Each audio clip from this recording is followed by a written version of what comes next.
Señora Presidenta, Madam President, Excellencies, heads of state, heads of government, high representatives of the governments of the world, good morning to all of you. First of all, I would like to invite you, very respectfully, to those who have not read this book, to read it. Noam Chomsky, one of the most prestigious American and world intellectuals, Noam Chomsky, and this is one of his most recent books, Hegemony or Survival. Hegemony or Survival, the imperialist strategy of the United States. It's an excellent book to help us understand what has been happening in the world throughout the 20th century and what's happening now, and the greatest threat looming over our planet. The hegemonistic pretentious of the American empire are placing at risk the very survival of the human species.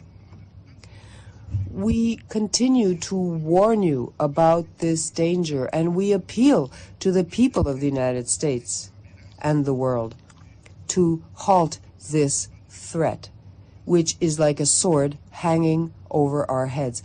I had considered reading from this book, but for the sake of time, I shall just leave it as a recommendation. It reads easily. It's a very good book. I'm sure, madam, you are familiar with it. Appears in English, in Russian, in Arabic, in German.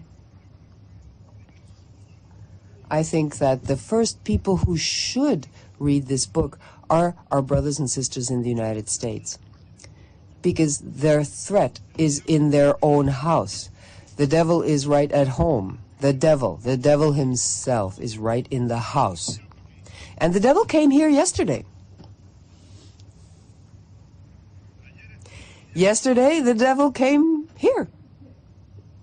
Right here. Right here. And it smells of sulfur still today.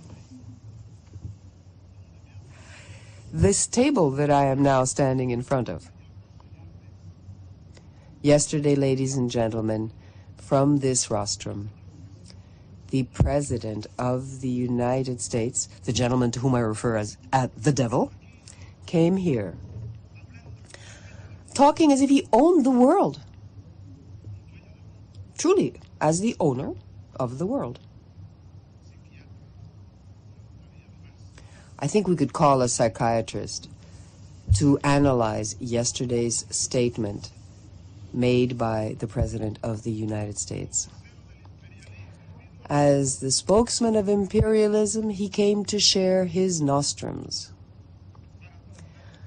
to try to preserve the current pattern of domination, exploitation, and pillage of the peoples of the world. An Alfred Hitchcock movie could use it as a scenario. I would even propose a title: The Devil's Recipe.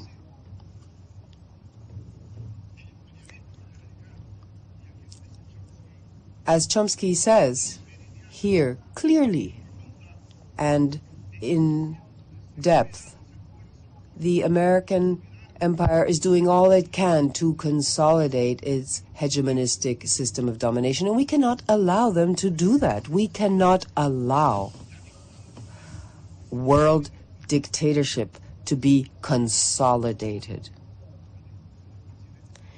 The world tyrant's statement, cynical, hypocritical, full of this imperial hypocrisy from the need they have to control everything. They say they want to impose a democratic model, but that's their democratic model. It's the false democracy of elites, and I would say a very original democracy that's imposed by weapons and bombs and firing weapons. What a strange democracy. Aristoteles might not recognize it, or others who are at the root of democracy. What type of democracy do you impose with marines and bombs? And the President of the United States yesterday said to us right here in this room, and I'm quoting,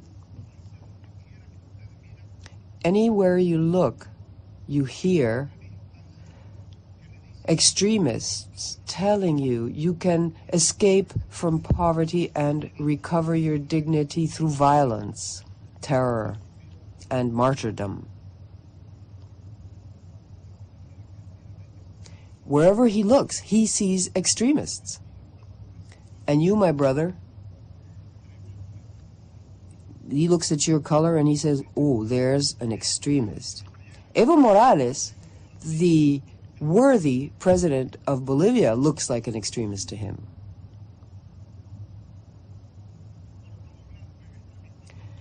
The imperialists see extremists everywhere.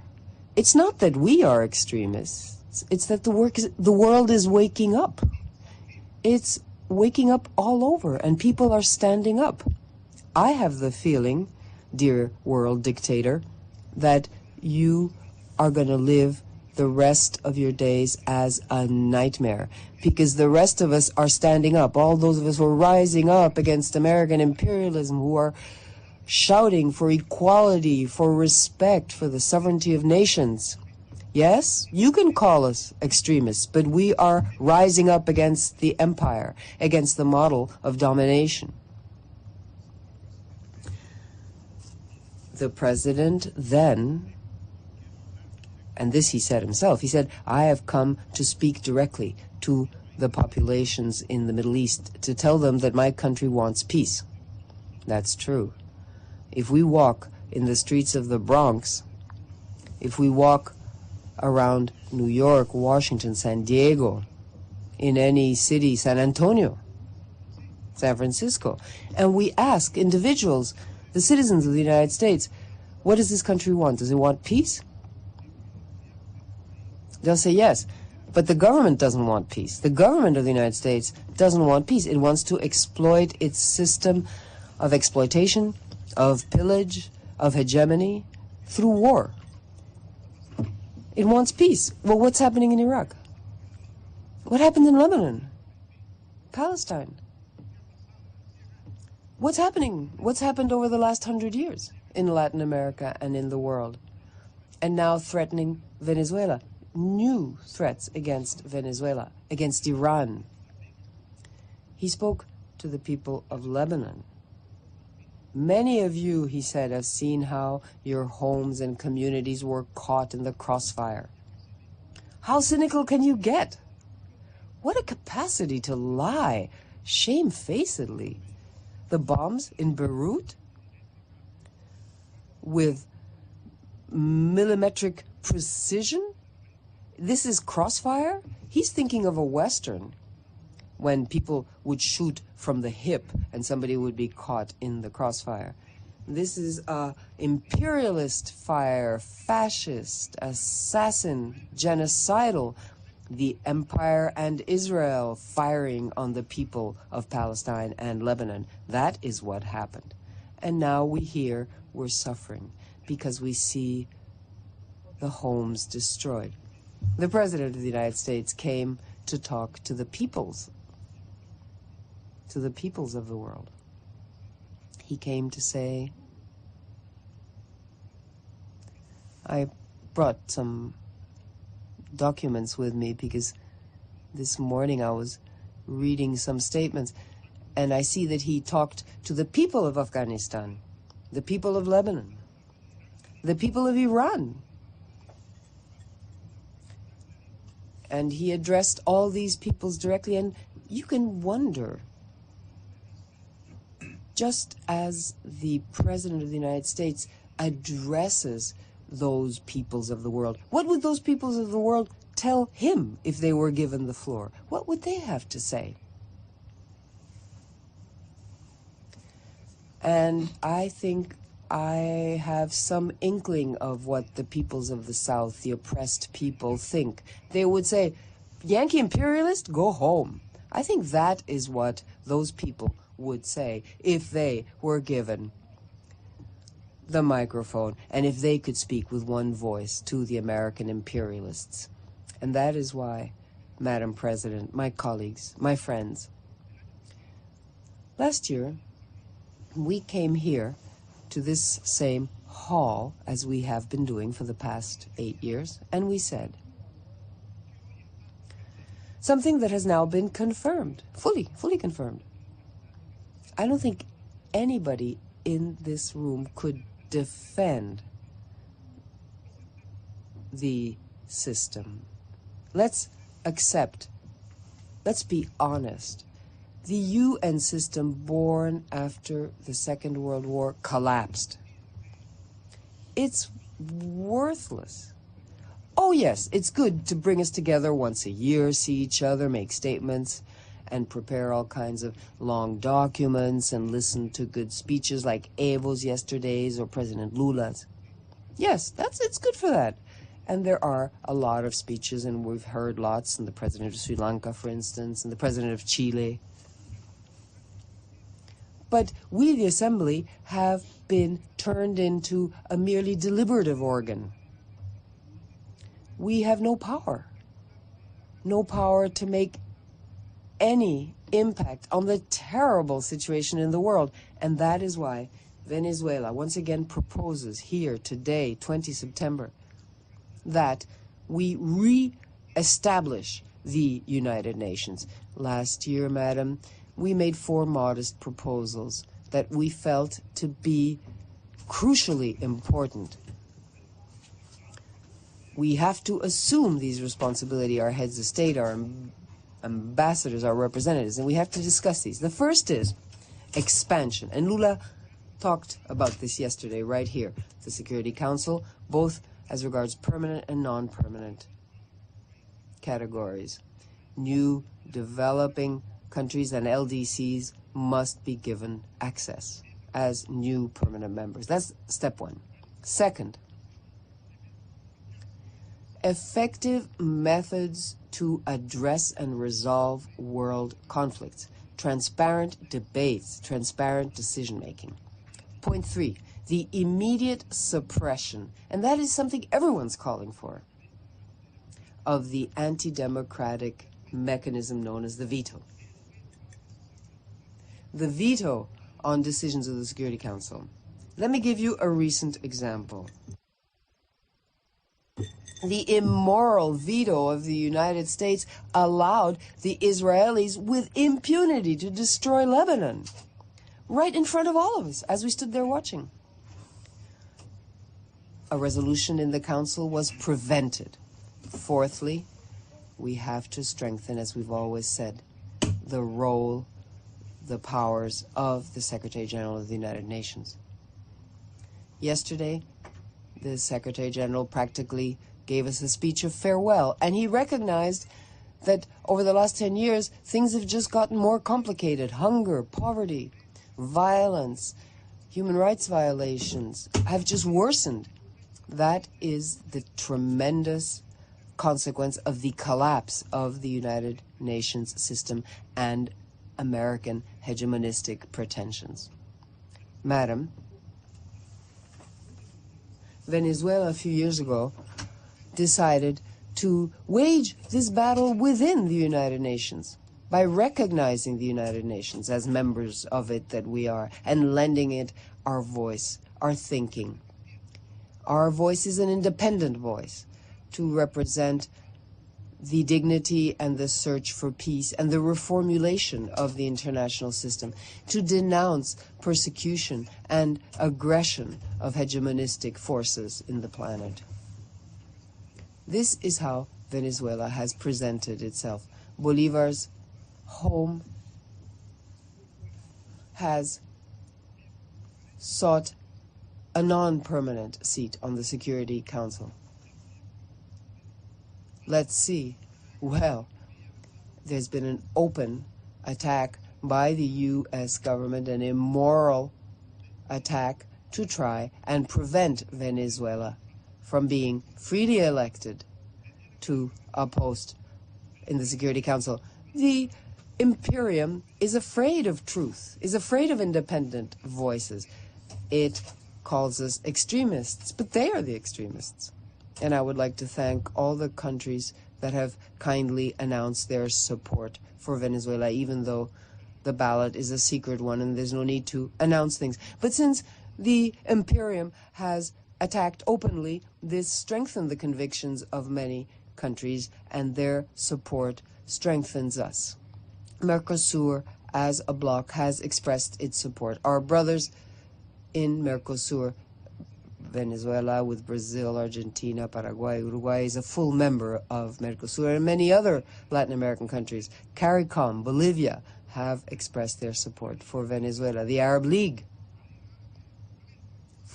the full Arab League, has voiced its support, and I am immensely grateful to the Arab world, to our Arab brothers, our Caribbean brothers. The African Union, almost all of Africa, has expressed its support for Venezuela, and countries such as Russia or China, and many others. I thank you all warmly on behalf of Venezuela, on behalf of our people, and on behalf of the truth. Because Venezuela, with a seat on the Security Council, will be expressing not only Venezuela's thoughts, but it will also be the voice of all the peoples of the world, and we will defend dignity and truth. Over and above all of this, Madam President, I think there are reasons to be optimistic. A poet would have said, helplessly optimistic, because over and above the wars and the bombs and the aggressive and the preventive war and the destruction of entire peoples, one can see that a new era is dawning. As Silvia Rodriguez says, the era is giving birth to a heart. There are alternative ways of thinking. There are young people who think differently, and this has already been seen within the space of a mere decade. It was shown that the end of history was a totally false assumption, and the same was shown about Pax Americana and the establishment of the capitalist neoliberal world. It has been shown, this system, to generate mere poverty. Who believes in it now? What we now have to do is define the future of the world. Dawn is breaking out all over. You can see it in Africa, in Europe, in Latin America, and Oceania. I want to emphasize that optimistic vision. We have to strengthen ourselves, our will to do battle, our awareness. We have to build a new and better world. Venezuela joins that struggle, and that's why we are threatened.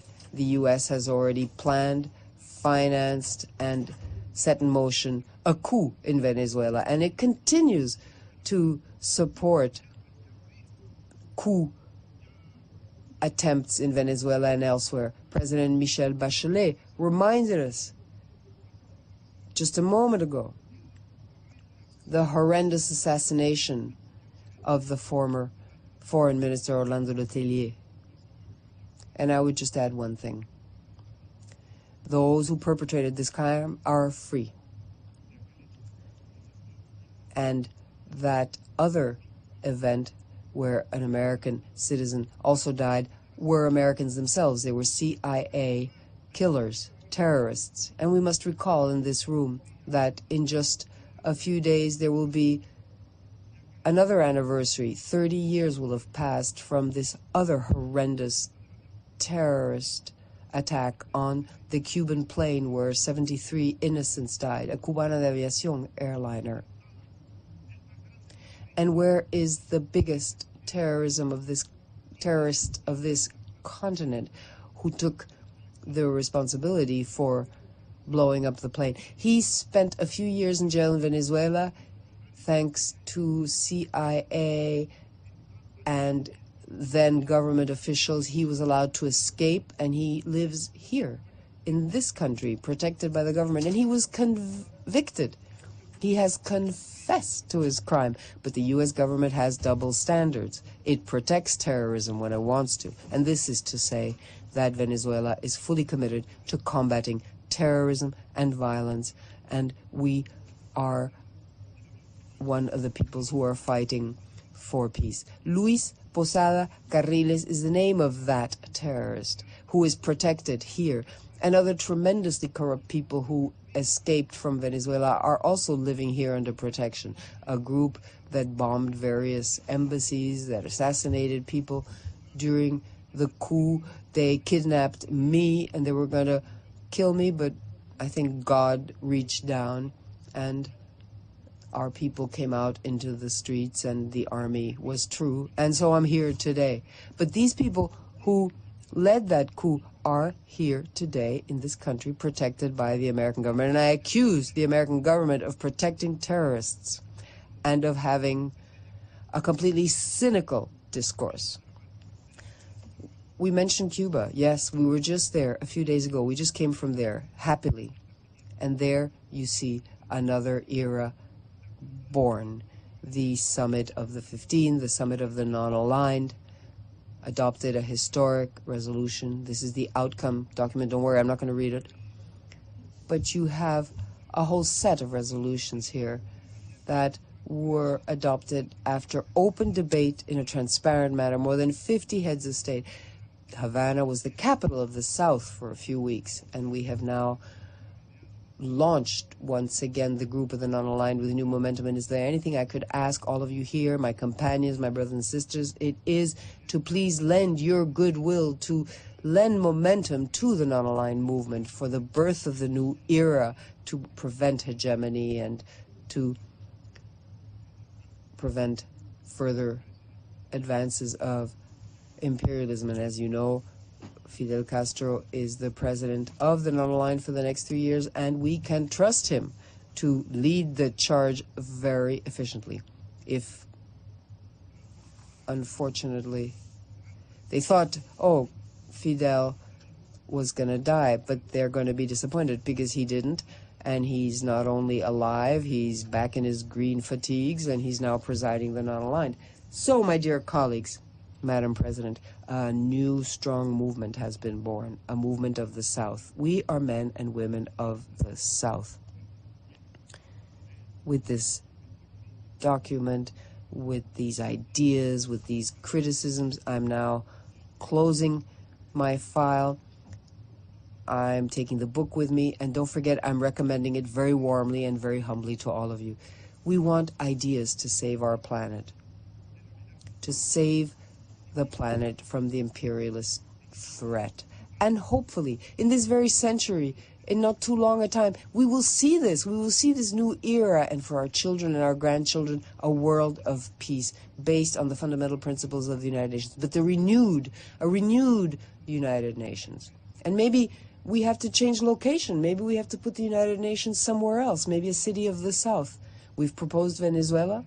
You know that my personal doctor had to stay in the plane. The chief of security had to be left in a locked plane. Neither of these gentlemen was allowed to arrive and attend the UN meeting. This is another abuse and another abuse of power on the part of the devil. It smells of sulfur here, but God is with us, and I embrace you all. May God bless us all. Good day to you.